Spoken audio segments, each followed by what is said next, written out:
Hello, and thank you so very much for joining me tonight. I go by Loon and Nate, and today I'm creating for you, I'm just sharing with you really. This is a video of sharing a little bit about my personal journey with depression. I have experienced depression since I was very young, and I am presently in this moment, timestamp December 11th, 2019. I'm presently depressed as well. I think that when we say the word depression, we all have our own associations to what that looks like or what that feels like. Maybe more so what that looks like, because I think we can all pretty much agree what that feels like.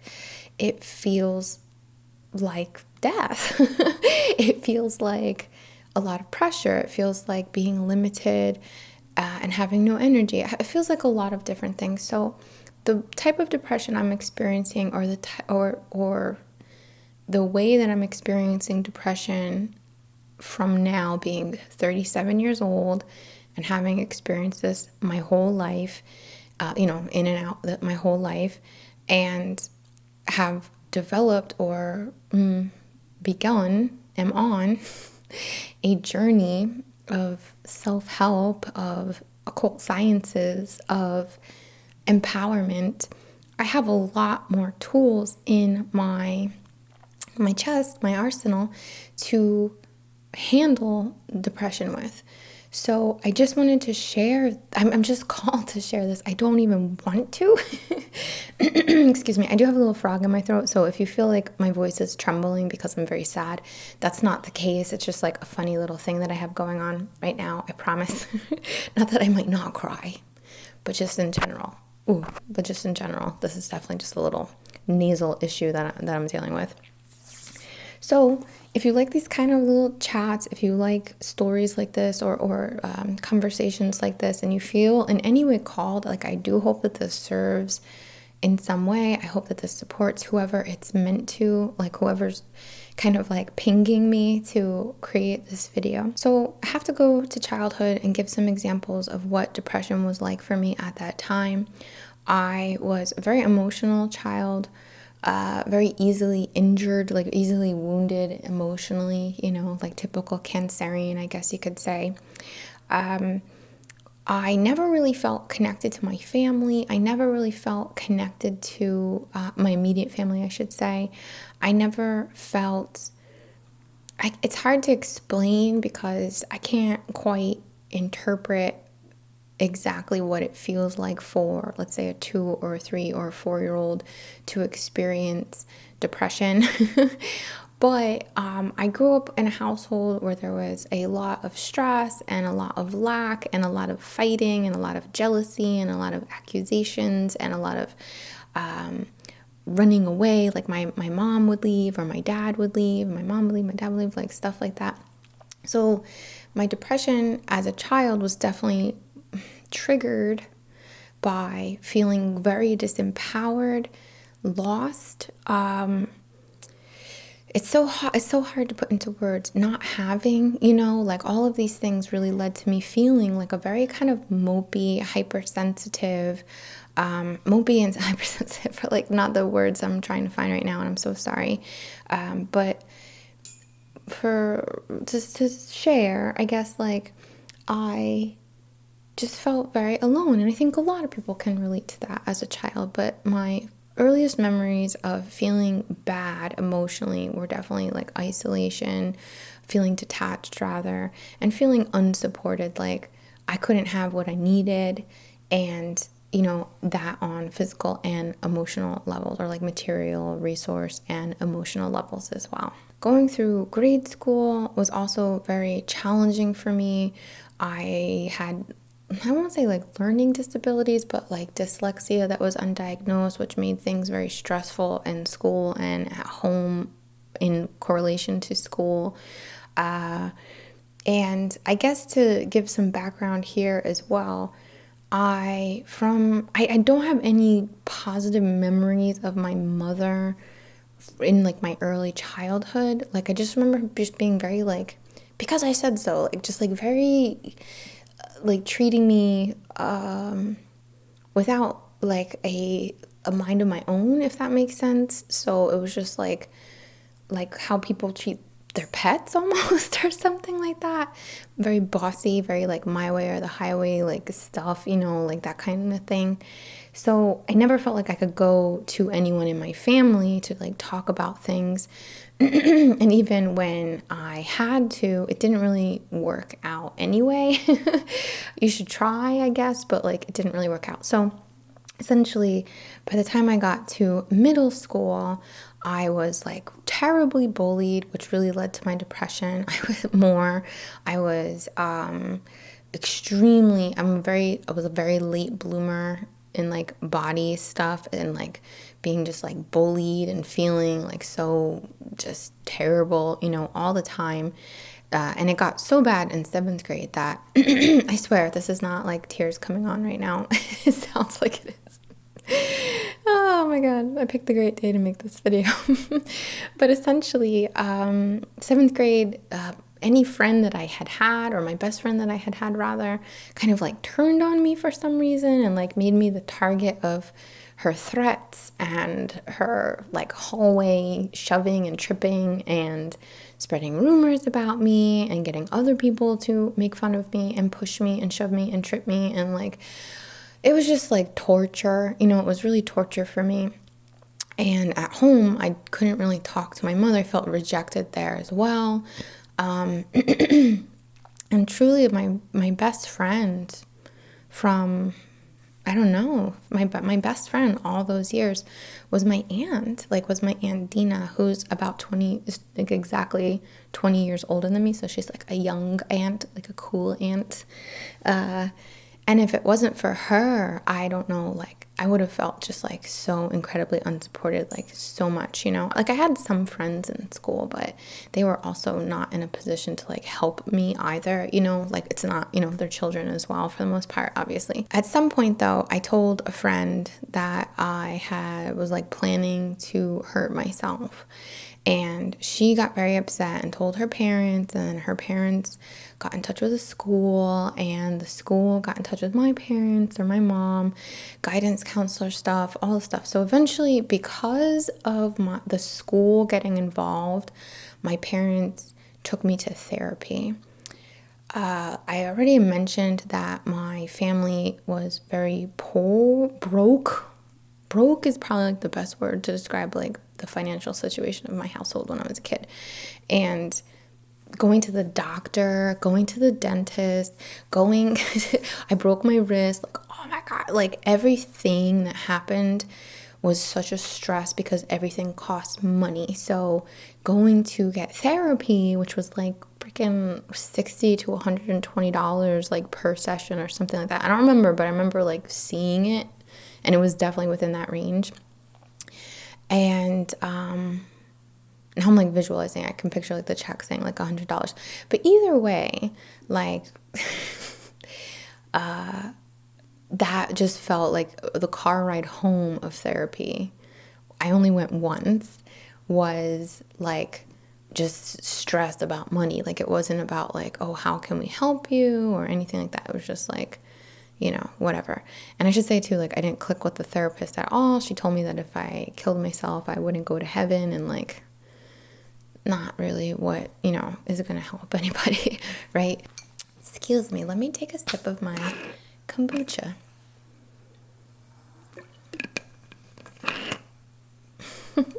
A little background here as well, tying into these elements, because of course, one of the things I really want to impress upon this conversation is that taking care of your depression is a holistic approach. It doesn't just come on because of one thing, and it doesn't just trigger just one thing. It is holistic. It's tied into a lot of different areas. So just like this dermatitis that I have on my fucking face right now, I have to like stop wearing makeup.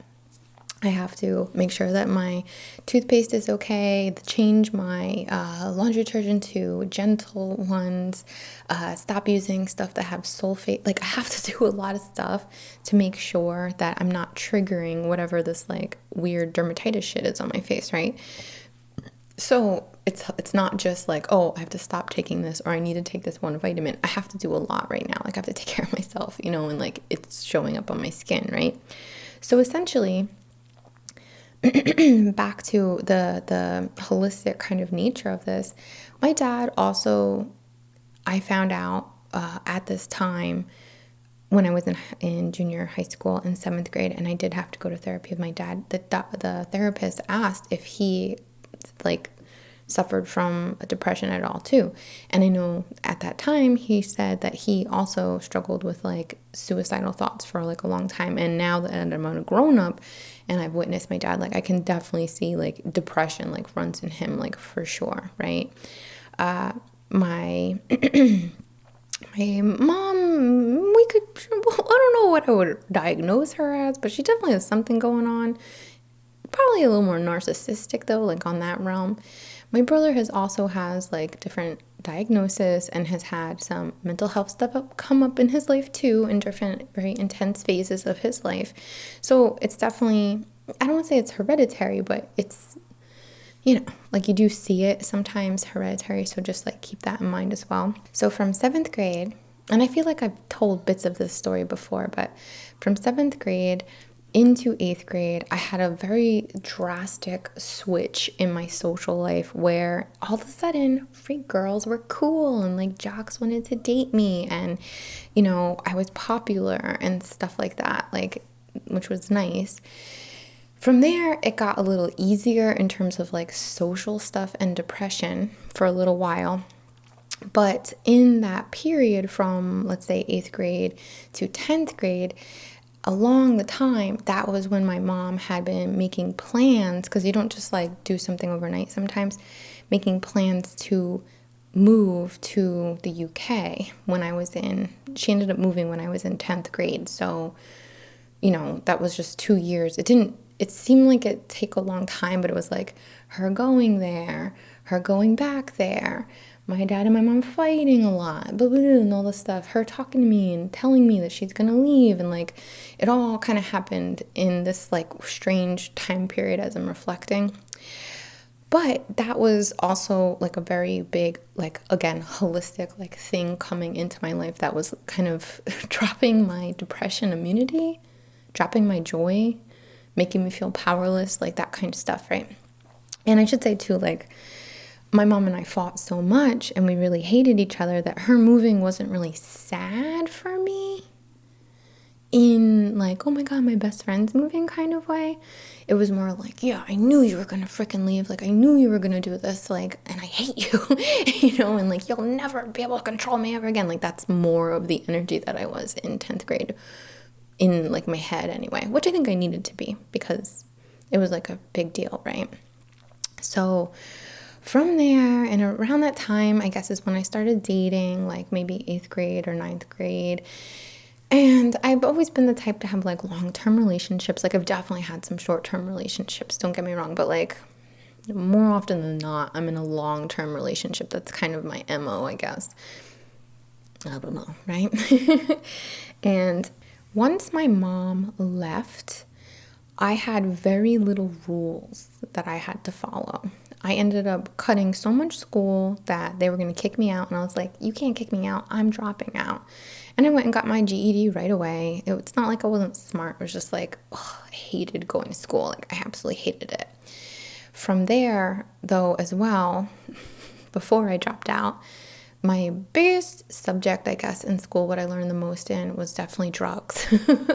So at this point, I was dealing with depression, or there were points through here, and definitely my depression periods in my life, I should say, as a child, high school and younger as well, were periods. They weren't like days. So when I talk about depression, I don't mean like having, like a day of like, oh, I gotta cry this out. Like I'm talking about like slow, sticky, heavy weight that feels like so uncomfortable, and you're like crawling out of your skin, and you want to like just, it's terrible. Your depression essentially is is death, and that's why our thoughts lean into suicide sometimes, or self-harm is like, well, I'm sure there's lots of reasons. I don't mean to tell for everybody, but on a metaphysical level or an associative, symbolic kind of level, before the dawn or before rebirth comes death.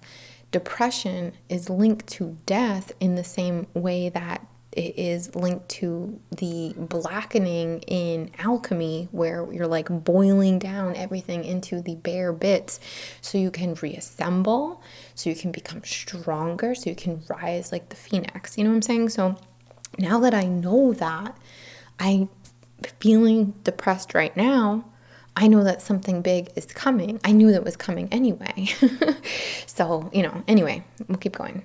But going back to the drugs, because they did play a very, very heavy role, because I'm assuming that I really missed not getting prescription medicines assigned to me or written for me for my depression, because my parents couldn't afford to even take me to therapy, let alone pay for, like prescriptions and stuff like that.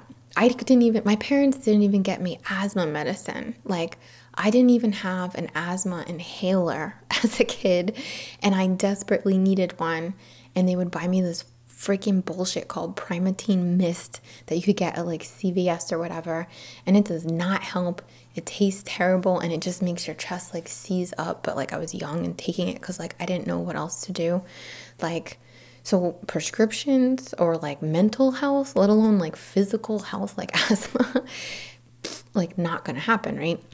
So once I found out about drugs, though, like drugs were a way for me to tap into feelings and to cover things up and to switch my energy. So I experimented a lot with drugs, particularly ecstasy and similar, like, I guess you call it like club drugs. I wasn't at any club. I was like hanging out in South Jersey, but in general, I guess it'd be like more like a club drug kind of thing.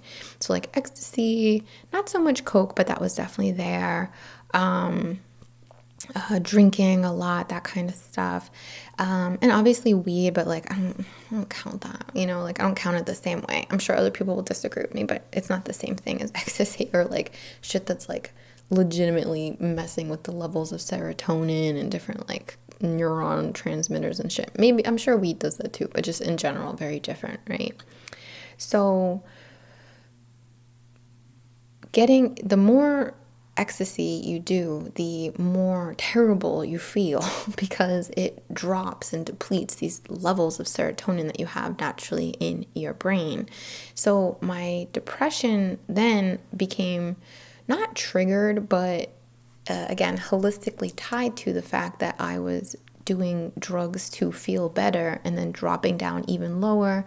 I was also in a strange age, like the kind of age where you have your GED, but your dad is like still trying to tell you to like go back to night school, and you're like, I already have my GED, I don't need to go to night school. Like, there's just like a lot of confusion and pressure on me to do something, but I didn't know what that thing was. I had a job. It was a terrible shitty job, like your first job level kind of thing, but it was just like pressure and not knowing and not having a mom that I was close with, let alone in the same country as me, to like see how she does it. And my aunt, as amazing as she is, she wasn't like gonna tell me how to go out and work you know what I mean, or like how to become passionate about something. So reflectively, I can see that at that point in my life, like I didn't really know myself. I didn't know what I liked. I didn't know what I wanted. I was just concerned with like numbness, concerned with like the imposing forces on me and like creating them more realistically, more and more and more through my own thoughts as well, and from my family, and just like all this stuff, right? Just like really felt very held in its position. So had again drug-fueled, really intense and terrible relationships along this time as too, particularly one, I don't like kiss and tell kind of thing, but particularly like one was just like got so dark and so scary, and I felt just terrible, but I also felt dependent on this person. It was all warped and fucked up. So that was also a time period of me being very depressed, right? Not with that person, but there was a point where I was dating someone and we were living together, and I was working my county job, like whatever. And I was crossing the street. So I think I was probably like 20 around this time, 22 maybe, something like that, maybe 23, around that age. And I was working for the county where I lived, but I was working for a director. And the director was weird. Like, my whole work experience, beside a couple of jobs that I worked for women, there was so much sexual harassment, so much like belittling and like catty weird shit, and implications and shit. Like, it was just gross. So another thing contributing to my powerlessness feeling, right? Holistically tying into like the depressive episodes coming in, right? And my method for healing that was just drinking. It wasn't drugs so much at this point. The drug period was like late high school, early 20s tops, like maybe even before I could start drinking, because then once I was 21, I could just go to the bar. I would do that. It was more fun for me in general. But it was around that time, we'll call it, of like drugs. Then it went into like basically just drinking for the most part. I was walking, my weird, creepy boss would make me put gas in his car. Like, oh, here's a treat for you. Here's a treat for you, Jillian. Like, you get to go put gas in my car. And I would like kind of be okay with it, obviously, because like I'd get out of work from doing like typist work and shit. So I was like, all right, like I'm gonna go take a little ride in this like county Lincoln or whatever and go put gas in it at the county gas station. Like, that's what you had to do. So as I was coming back from there, I was just crossing the street in the parking lot, like crossing a parking lot street, not jaywalking, going to a corner. And a pickup truck ran a stop sign and hit me. And I kind of like landed on the hood of the pickup truck and just got like pushed, like tossed back. And I went into shock. I didn't go under the car, but I did get I got injured for sure. But I could still walk and everything. I freaked out. The guy got out of his truck, like freaked out as well. And I just like walked inside the building because I didn't know what to do. My heart was racing. My body was reacting to like this physical trauma and this like near-death kind of feeling. And I got inside, and like someone who I knew was like, oh, like what? And I just started crying right away. And I was like, I just got hit by a car. Like, what the, So they called my supervisor. I'm sorry that I'm telling you way too much information. They called my supervisor. My supervisor called my boss. My boss was like, oh, where's the car? And I was like, no, I got hit, you jerk. Like, I'm not, your car is fine. It's parked in your spot. Like, stop. They both agreed that I should go to the county doctor, and instead of filing a police report and going to the actual hospital. Like, they talked me out of that. Not like I even knew what to do. Like, I was in shock. Like, weird, like white stuff was like coming out of my skin. Like not like you could see it like toothpaste or something, but just like this like film was on my skin, like a potassium kind of like shock kind of thing going on. So they took me to the county doctor. He like pushed on me a little bit and was like, yeah, you should go home. Like, and that was it. Like, no x-rays, no nothing. I ended up developing a ton of pain, like whiplash level pain, like all through my body. It started in different places and moved around. Again, like feeling very disempowered, depressed, and now my body was like going through some stuff. Cut to eventually, like, I had to go back to work. I didn't get that much time off. I got like a couple of days off. I had to go back to work. And every time someone would ask me like, oh, what, are you okay? Because it's the county. It's like a building where everybody knows you. My grandma worked there. You know what I mean? Like, it's a it's a building that's like the size of a small block, filled with women, a lot of cute old ladies, and then like the directors up top and whatever, like other people are up there.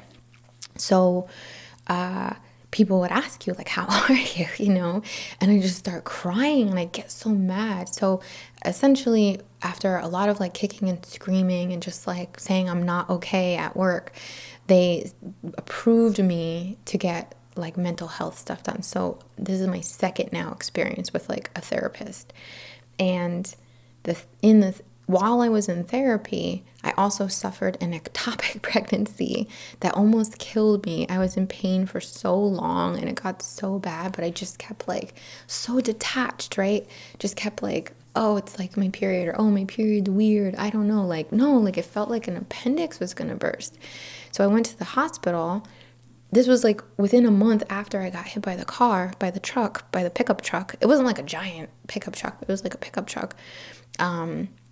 I ended up having to drive myself to the emergency room because I was bleeding to death. And they told me like, oh, well, you're pregnant. And I was like, what? And then like, yeah, well, it's in the tube and you need to have emergency surgery. So, and I was just there by myself, like finding out that I was pregnant, finding out that it couldn't be, finding out like, right? This was like a lot. This was like a really intense period of my life. Okay.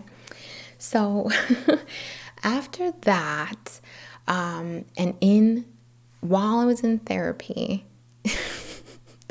something happened to me, and I can't explain it, but I do think it was something tied to one of the things the therapist told me. He said, when we were discussing my anger and my PTSD and how I was like, they should have called the police. They should have done this. They should have done that. And he's like, I'm not disagreeing with you. Or I don't remember what he said. I'm assuming he wasn't disagreeing with me. He was just trying to help me think. But he said, like, no one has to do anything. Like, your mom didn't have to be a good mom. Like, no one has to do anything.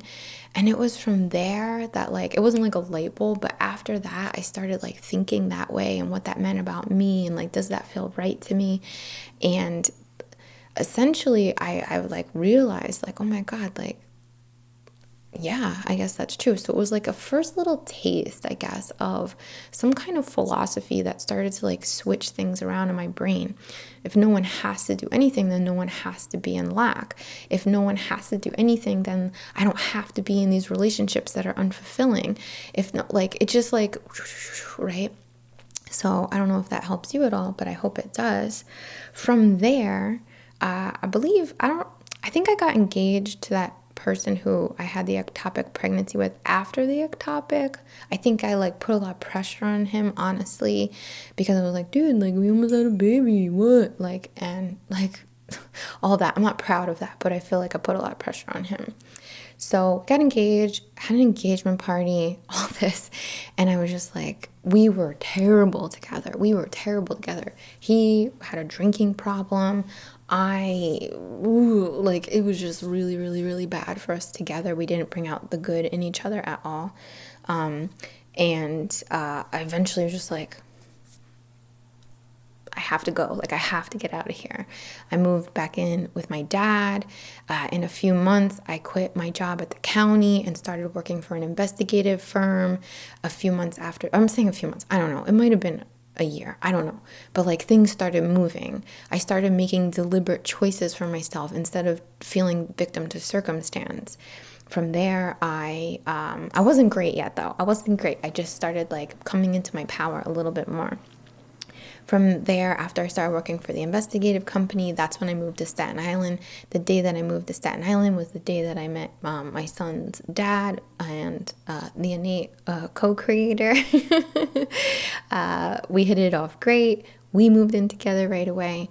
I'm not gonna, you know him, so like, or you kind of know him, so like, I'm not talking bad about him at all, but like, that's his own thing. That's a relationship, right? He's wonderful. He's a wonderful person. But it's not that our relationship was not without issues, of course, right?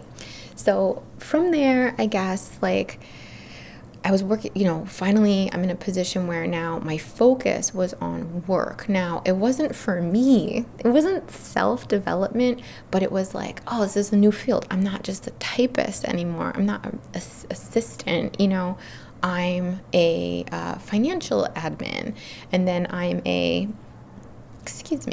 then I was the financial manager, and then I was the office manager, and then I was the office manager and HR manager, and then I was the director of my division. So like I was focused on work. I'm like, like let me climb this thing.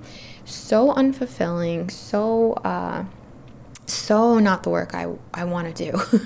But I didn't know what I wanted to do. And then this depression started coming in more because I was working so much and I was not being paid enough at all for the amount of work that I was doing. So my energy levels started becoming out of balance, more out than in, which is the case with a lot of us. And that was another thing that led to issues of depression through that time frame. So I'm sorry, I'm not like breaking these up into actual time frames. I hope you're like getting the gist of it essentially. So when I met Greg like 10 or 11 years ago, I guess, around that. Like who's counting, So just to give you a time period of like when this was now. From there, that phase, once my mother let me know that she was gonna die, this was like 8.5 years ago or something like that. I freaked out. I spent all the money I had on savings, which wasn't a lot, but like all my savings with like these expensive, like I have to go there now, she's dying, like I have to see her before she dies. I hadn't at this point seen my mom in 10 years anyway, so like I really needed that closure if this was going to happen, right? So I flew out to see her, and along the way I was having to face my fear of death, which ties back into the depression, right? Because these associations, these similarities of like death and rebirth, like to be reborn, you have to go dark. And that happens with depression, like the blackening, like the phoenix and all this stuff. And that's what happens with life and death too, in my belief, right? So I was very afraid of death. I was so scared of dying, and like the act of dying and like the transition into the unknown, like, whoa, like super scary to me. But because my mom was dying, I felt like I had to start to understand death. And this is such a catalytic point, not just because of when your parent dies. It's like when you start to become really adult, like you're now like grandfathered a little, or no, what's the word? Like, the shift happens, and like now you're in this space, like now I'm more of the matriarch, which is like, that can't be, my grandmother's still alive, but just in general, I hope that makes sense. But beyond that, the catalyst was also because I learned that learning about even shit I can't fucking prove, has tremendous healing and like helps me to process things so much. If I can understand something, I will not be afraid of it. Like if I can face it, I won't be afraid of it. If I can chew on it, if I can comprehend it, if I can play with concepts and feel comfortable about it, oh my God. Like, so in my work, like that's such a big part of why I talk so much, why I want to teach, why I want to share these concepts. It's not so that I can prove them right to anyone. The proof is in the individual somehow using it in their lives and feeling better. Like that's proof to me, So when my mom was passing, I had to, obviously fly to the UK and stuff, and or England, Manchester, or closer to Manchester. And sorry for all my I'm just trying to like recall. But basically I bought the Tibetan Book of the Dead. It was like one of the first spiritual books that I had bought in a very long time. And none of my other books were like that deep. And I read through it. I bought another like lecture book reading on audio. I don't remember what it was, but it was something about death as well. And like listened to that on the plane if I wasn't reading. So then when I met with my mom, again, who like I hadn't seen in 10 years, and she was in like the hospital and stuff. She didn't really want me to come too, so it was like this whole thing. But it was nice to have something to share with her too, because she didn't know. She's like, I don't know what's even gonna happen. Like, what even happens when you're dying? Like, I don't know. So I could like talk to her a little bit about it. Like I had just read it. It wasn't like I was like, oh yeah, you want to send your energy here and like for me, you know, like it wasn't that kind of talk. But we just chatted about it a little bit, and I felt like it was okay, you know, like as okay as it was gonna be. Okay, now this is a real wobble. This one's real. So essentially, I came back. I'm so sorry, this is so long already. I came back. My partner, Greg and I got married pretty quickly after that, and we found out we were pregnant pretty quickly after that. So like my mom died, death, rebirth.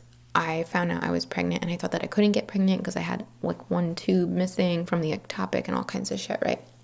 So, you're like, this is life. Like this goes into the law of rhythm. You're gonna go down or dark or back or whatever you want to call it before you go up or forward or like more knowledgeable. Like this is natural. If we can understand that when we're in these depressive episodes, it's like, okay, I'm dealing with this right now. Like I'm dealing with it to the best of my ability. I've seen this before. It's like getting the flu, or it's like having some kind of health crisis come up that you need to be mindful of, and you have to make sure you're eating right, and you have to make sure you're letting yourself rest, and you're not pushing yourself too far, and you're very aware of what your needs are, and you're honoring those needs to the best of your ability. All of that stuff like would have helped me so much as a kid, you know, like I think it would have. How could it not, right? So, sorry, lost track. Once I had my son, and by the way, like I really, really wanted to be a mom. Like I wanted it so bad. Every time I got my period, I was like, oh, it's a day late, let me take a test. Oh, like I was obsessed. Like I'm again not like proud to say, I don't know if that even plays in, but like I don't think it was healthy. I know it wasn't healthy, but I was obsessed. But I was obsessed because this is a big part of my life. Like being a mother is a big part of my life. Any other woman who has this desire very strongly will really, you know exactly what I'm talking about. So, you know, thank you for understanding. So like losing my mom, finding out I'm pregnant. And at this time, I thought I was going to have to go back to work. So I worked all the way through my pregnancy. I didn't take any time off because I wanted as much time home with my son when he was born. From the moment he was born, like, oh my God, like, it's true what they say, like your heart is now outside of your body and you're just like so in love, and just like the whole thing, you know, there was a lot of stress in my life too at that time. We didn't know where we were going to live, We decided to like move back into a family, but that wasn't working out. Then we were looking for places, but it was hard because like we had issues with like money and stuff back then. So like it was just like very, very stressful, right? Long story short here, wrapping it up in this part anyway, my partner, my son's dad, found a great job, and I didn't have to go back to work right away. I had a whole year of just being a mom, like just being a mom, and more than that, but like a whole year to not even have to think about working. I had to learn again or fall into like a domestic role. So I went from very work driven and a very like male dominated field to being in this very feminine thing. Again, like, right, we've got this rhythm going on. Okay. So when I got to be that personally, right, this is my personal story.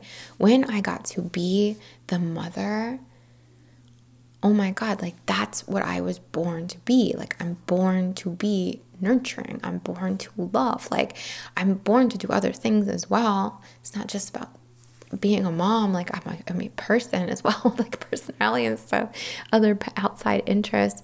But like that kick started something big for me. It put me in the alignment and frequency of doing something totally natural to me. Like it was very natural. It was not without pain, and it was not without sacrifice, and it was not without lack of sleep and all this, but like the act of loving that much and focusing and caring and like all of that, like put me into alignment with like a huge thing that my soul was asking for, something of a passion, we could say. I don't know if I'd call it that, but like a calling, something my soul was kicking and screaming to experience, hence the intense desire to have a child for like years before that, like this, it was like a long time. It wasn't just like a short period, right? Again, I think there's a lot of women out there who know exactly what I'm saying. So being in this space of being able to connect with something that was soul aligned, we could say, was big, it was holy, it was like, it was this, right? This is the freaking thing, the big thing, the life-changing thing here. The marking of time, the change in me, like I'm a mother now, the mother role. Again, like I talked about, my mom leaving, now I'm the mother, right? Like it's just crazy. So I dealt with depression through pregnancy, through after, postpartum. I wouldn't say I had postpartum depression, but I did have major periods of depression following my being a first-time mom, not getting sleep, all of that stuff, right?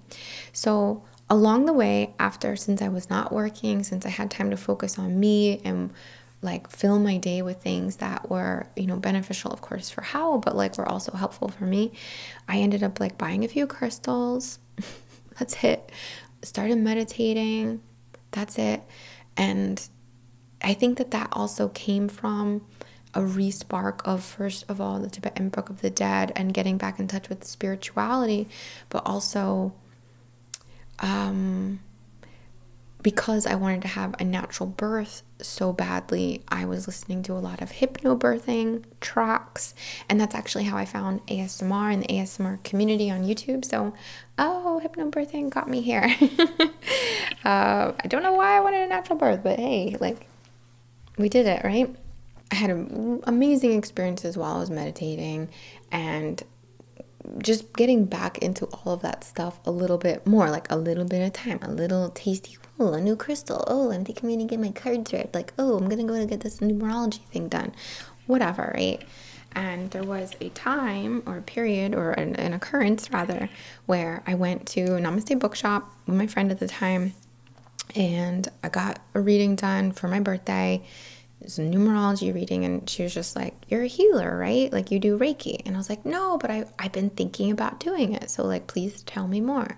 She's like, you need to do it because you're going to reach a lot of people. Like, she's like, you're going to reach a lot of people. And that's all she said. And when you think of Reiki, it's like, like I'm going to be a practitioner, right? Which I am, which I did, which I am, which I would have done. And yes, like that's a part of it. But it's hard to say you're going to reach a lot of people by being a practitioner. Like that's a one-to-one thing. Yeah, you could have a lot of clients. You could build up a huge clientele for sure. But, the way she said, like, you're going to reach a lot of people, I was like, okay. That was enough for me to just like reach out, find my teacher. I found her right away. She replied right away. I set it up. I was going to Reiki 1 the next month, got that certification. It was amazing. The attunement, meeting my teacher in general. I love her so much. I can't say enough good things about her. And then going to Reiki 2, being invested in it. Reiki 3, investing more in it, becoming a Reiki teacher, working with different people, developing, learning, studying, researching, applying different methods. So essentially what happened here was I found my fucking passion. I found my passion, and my passion is helping other people. It's talking about these like esoteric sciences. It's empowering people, like giving anyone a chance to find a concept or a thought or a word or a book or a song or a melody or a frequency or a color or a practice or whatever that helps them, like that is my passion overall. So when that happened, oh my God, like I'm depressed right now, right? Like I am, but and I have ugly periods, where I'm like crying or like need something, or I'm just like apathetic or whatever. But I know now that it's comes in and out, it's a wave, and it's something that I can use to my advantage in terms of momentum. I'm drawing back to be launched forward like a Mercury retrograde or another retrograde in general, where now I can focus where I'm going, or just trust that I'm realigning. I'm being boiled down. Yes, it's uncomfortable. Yes, I hate myself during this time. Yes, like I don't want to exist at times. Like, don't get me wrong. Like, I think, looking back to my suicidal thoughts in high school versus whenever something like that comes up as an adult, or rather as a parent, it's just not going to happen. Like, there's no way I would intentionally take Howell's, my son's mom, away from him, right? Like, it's not going to happen. So even when I think things or when I say things, there's not a lot of conviction in it. Sorry, I'm just like rubbing my hand like that for some reason. But there was a lot of conviction in it when I was a kid, I think, like maybe it was a cry for help. It's hard to say. It just feels so disconnected. From finding my passion and being connected to Reiki and feeling so tapped in, I now had this calling to share these sessions or something about them. Like, I didn't know exactly what it was going to be, on YouTube for the ASMR community that helped me so much while I was pregnant. So I put up my first video. It's still up, I think, the deer doll one. There was some more videos before that, but like those aren't Reiki ones, and they were like years before when my son was like a baby. But having something to speak on, having a personal passion to share, having something that was just like, hey, I'm putting this out here. I didn't think anyone would watch it. I didn't think anyone would find it, but whoever did, they were meant to find it, kind of thing. And I just left it at that. And now here it's like, this is a huge part of my life. It's so fulfilling. I connect with so many amazing people. There's over 100,000 freaking subscribers here, and it still grows, and I've written a book. I have a amazing community that I'm a part of in Patreon. I've connected with so many people and become friends with so many people who share like-minded passions. There's that book, Dynamic Thought, that I recommend all the time, by Henry Thomas Hamblin.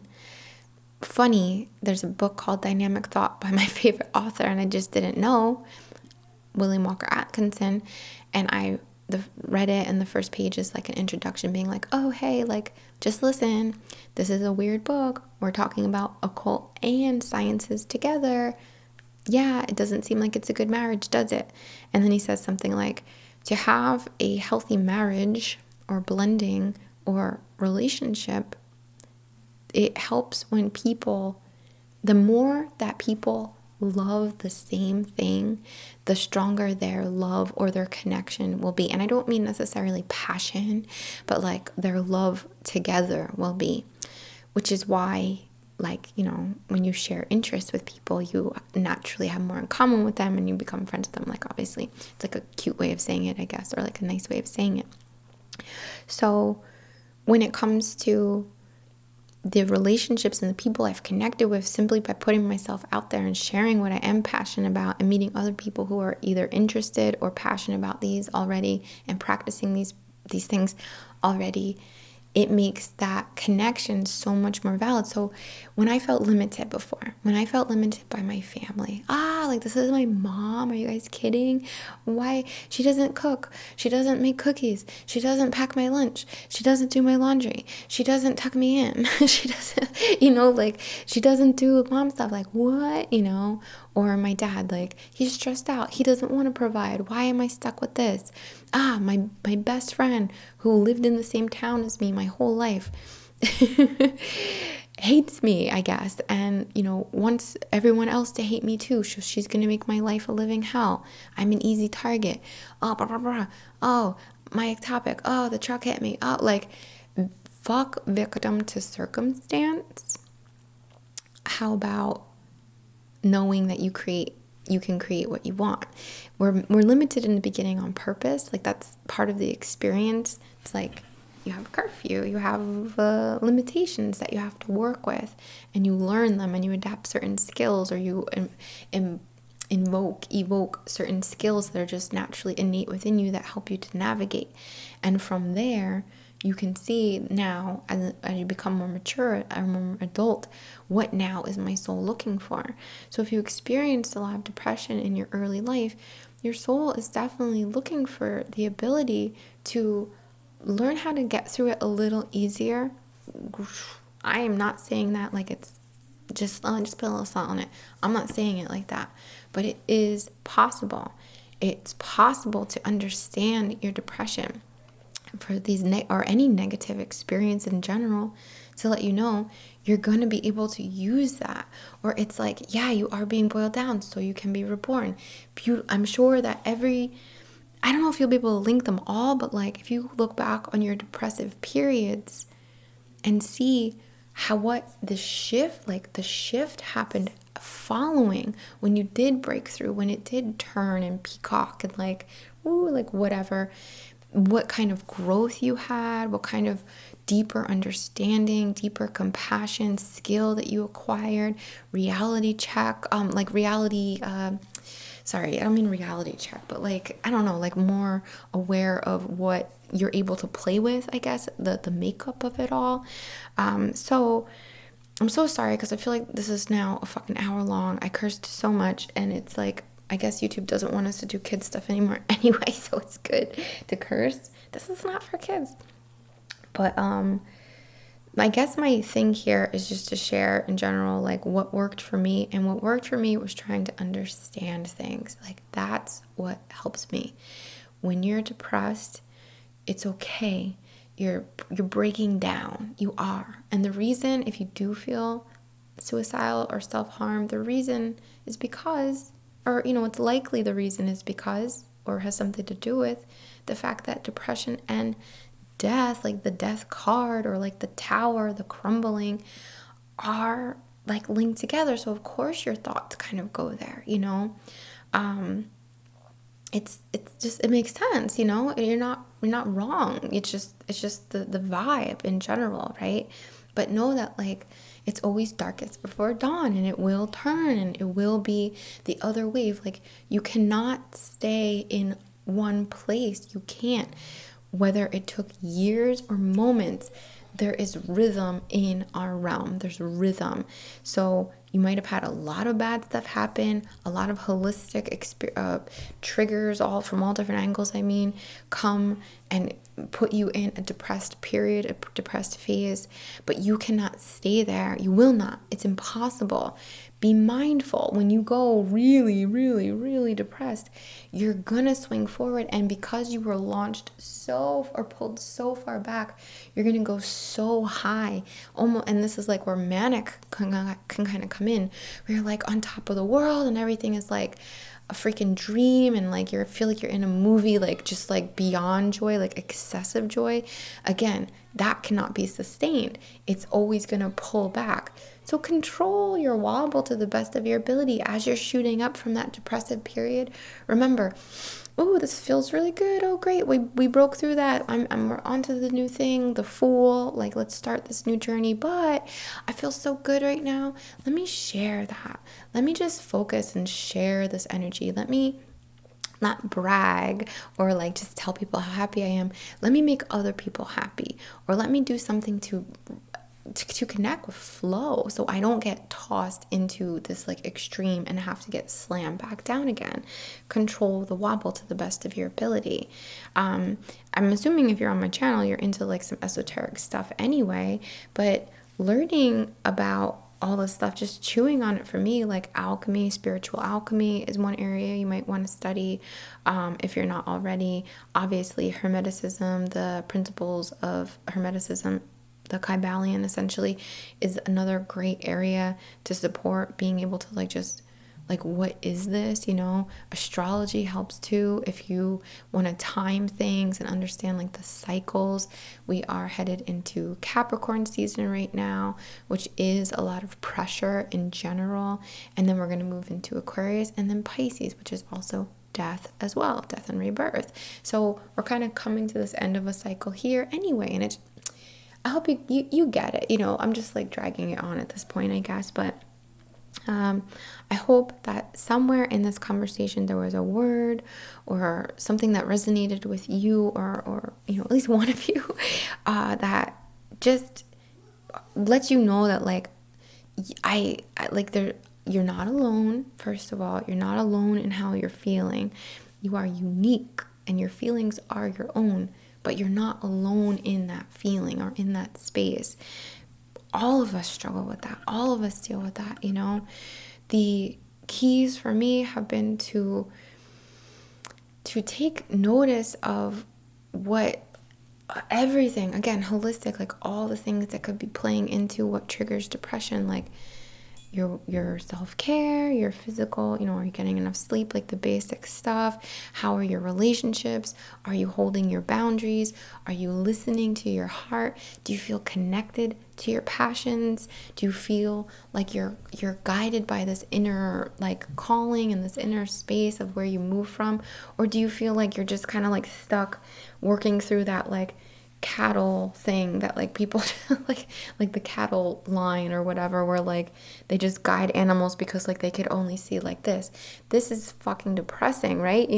Of course, expand your vision, expand what you're consuming in the media and books and stuff, and find what really speaks to your heart.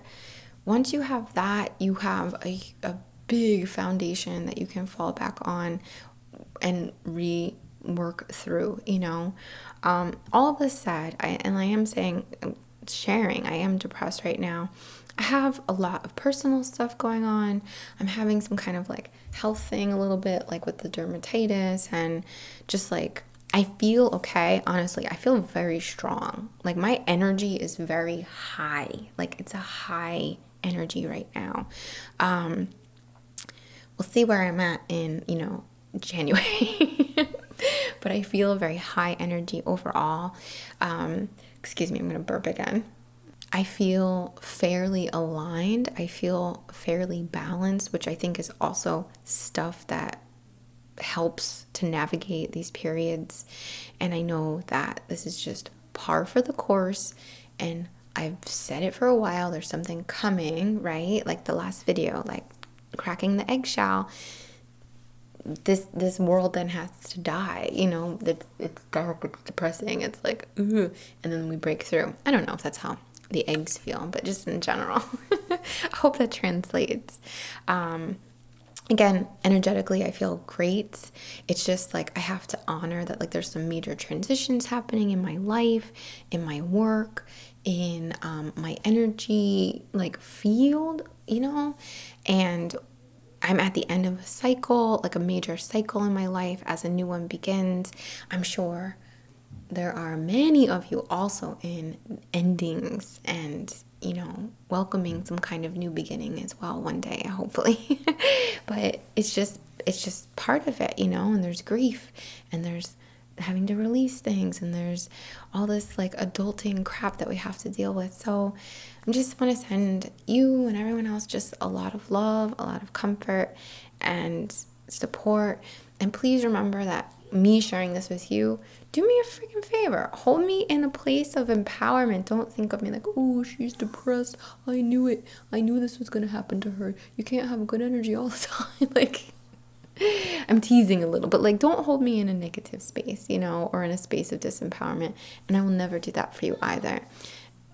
Please see me and see yourself overcoming, getting through. Yeah, you're dealing with a storm right now, but it's going to pass, and you're going to have crops, or you're going to have a new perspective, or something's going to change in the landscape that just feels just so much potential, So I hope that's it. I did have some notes, believe it or not, as crappy as this was for me to get out.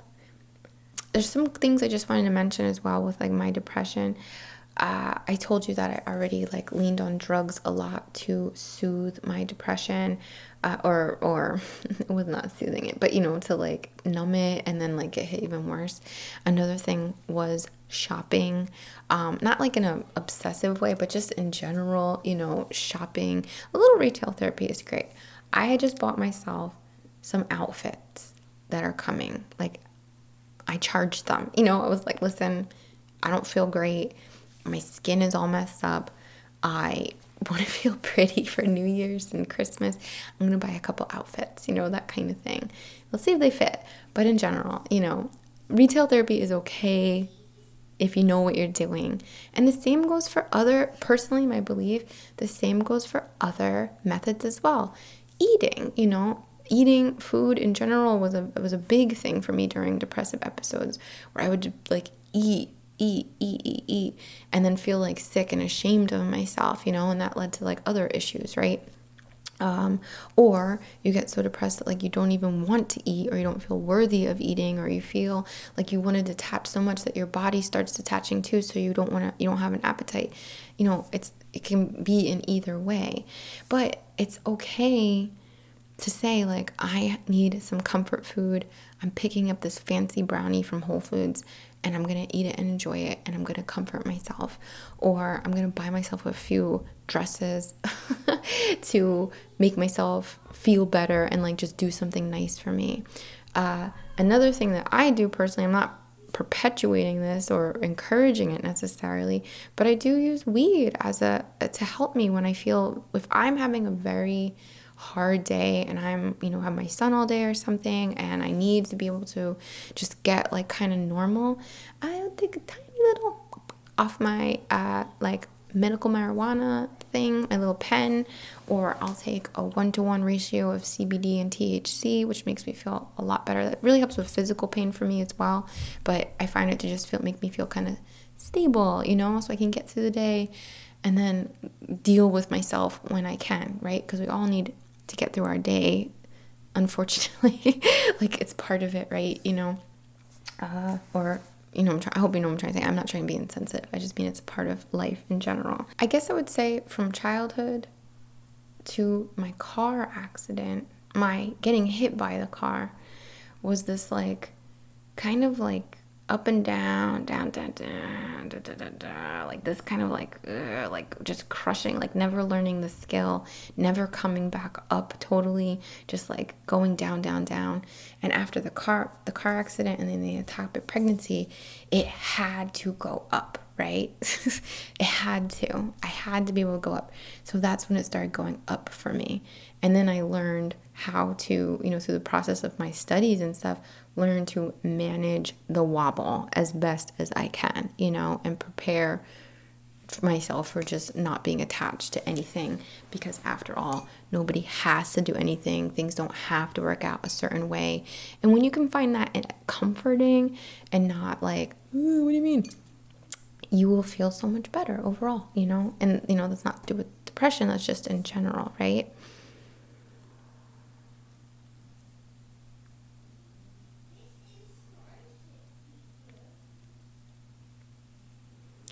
If you feel depressed and you feel at the end of your rope and you feel like you need help, please get help. Once in a while, people email me and I'll find them so much later because I have a very specific email that I use, and the other emails are just kind of like web support stuff. So it's kind of tricky to get a hold of me. I don't check my Instagram messages. Like it's hard to get a hold of me. It has to be, because it's overwhelming for me to have like so many ways of people like sending me messages and stuff. But in terms of like feeling low, like please seek someone who is trained in helping that situation, like trained in crisis intervention, because I am not, other healers are not, card readers are not, your friends are not, don't get me wrong, we should be able to talk to our friends, but I'm just saying, like, please use that call, like please reach out to someone if you need it.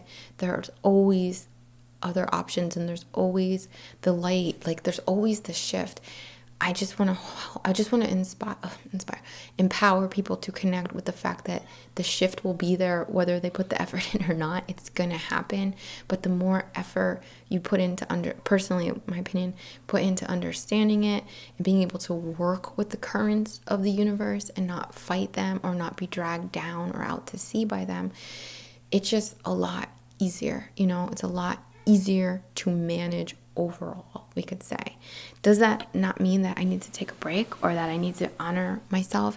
Essentially, when you get depressed, it's like the flu. Take care of yourself that way. Take care of yourself like you're having some kind of health crisis, because you are, and that's okay. And we all have them, and they teach us stuff, they do. So sending you so much love, so much appreciation, so much warmth. Thank you for sticking this out. For those of you who made it this far, oh my God, please leave me a banana emoji or something. I'm always curious how many people actually make it to the end. And I will see you soon with a proper ASMR video for you. This just had to come out, and I'm sorry because I don't even know why, and it's rambling, and it's too much information and all this stuff. But just love to you, love to everyone, and just know that I will hold the door open as well, or hold the space of your empowerment, your success, your comfort, your alignment, and your connection to your passions, All right, so from the very bottom of my heart, I bow to the divine within you and me, to the magic that we share. All right, much love.